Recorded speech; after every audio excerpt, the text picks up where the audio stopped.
Si longtemps que vous le souhaitez, chère madame. Non, je ne vais pas abuser du montant de parole, Monsieur le Président. Je vais essayer de faire vite. Je vais m'associer aux remarques sur la qualité du rapport parce que c'est effectivement un instrument d'analyse, d'explication important et intéressant. Je voudrais quand même lancer une alerte et dire attention, ça vaut pour vous, ça vaut pour d'autres, à l'utilisation des pourcentages à sec. Quand je lis des augmentations de 777%, de 416%, de 880%, j'ai envie de vous dire, excusez-moi d'être un peu direct, à quoi vous jouez là? Comment ces chiffres peuvent être utilisés par certains? On le voit dans la presse. C'est dangereux dans l'intérêt même de ceux que l'on cherche à protéger. Ça doit toujours être rapporté à des masses. Des augmentations de 700% sur des chiffres de quelques milliers, ça se relativise en termes de flux. Et je suis de plus en plus frappée de voir ces chiffres affolants, quand on les regarde comme ça, être utilisés. Alors ce que souligne ce rapport, c'est encore une fois la grande différence aussi des situations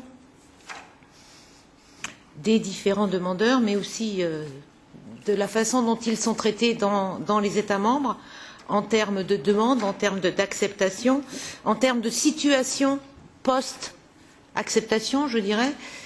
Et une des choses qui me frappe, moi, c'est l'augmentation de la protection intermédiaire au détriment, d'une certaine façon, du statut de réfugié lui-même.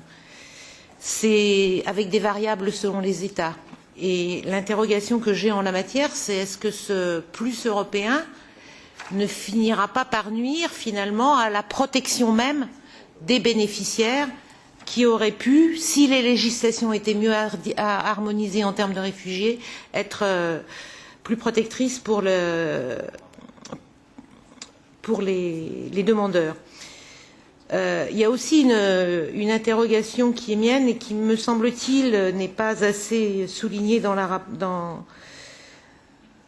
rapport, c'est la question du pays d'arrivée, on sait tous ce qu'il en est, et la question du pays de destination réelle des demandeurs. Je vais prendre un exemple, Calais. D'abord, il y a 2000 personnes à Calais, donc on relativise. Et surtout, pourquoi cette poche à Calais, Monsieur le Président? Parce que les gens qui viennent à Calais sont des anglophones. Ils viennent de pays d'Afrique de l'Est. Ils parlent anglais. Ils n'ont pas envie de rester en France, ils n'ont pas envie de rester en Italie, ils n'ont pas envie de rester en Grèce. Si on ne prend pas cette focale-là dans les paramètres, on ne va pas y arriver, parce que ça me paraît pénible. Ça nécessite un regard global. Et puis je vais réinsister sur la question de l'Érythrée, parce que je trouve que votre réponse n'est pas satisfaisante. Je pense qu'il faut vraiment y travailler. Et je veux dire, il faut faire aussi attention à la façon, comme j'ai rencontré des Érythréens hier, je suis un peu à chaud sur ce sujet. Je vais vous donner deux exemples de ce qu'ils nous ont dit. Dans un bureau d'asile, on a demandé à l'un de faire certifier ses diplômes à l'ambassade d'Érythrée. Je pense que vous apprécierez l'humour de la personne qui a demandé. Et un autre, la preuve qu'il a bien été emprisonné en Érythrée. On sait que l'Érythrée est une prison à ciel ouvert, que la plupart des gens qui sont en prison, qui sont incarcérés, il n'y a même pas de conditions légales. Donc je pense que là encore, il faut faire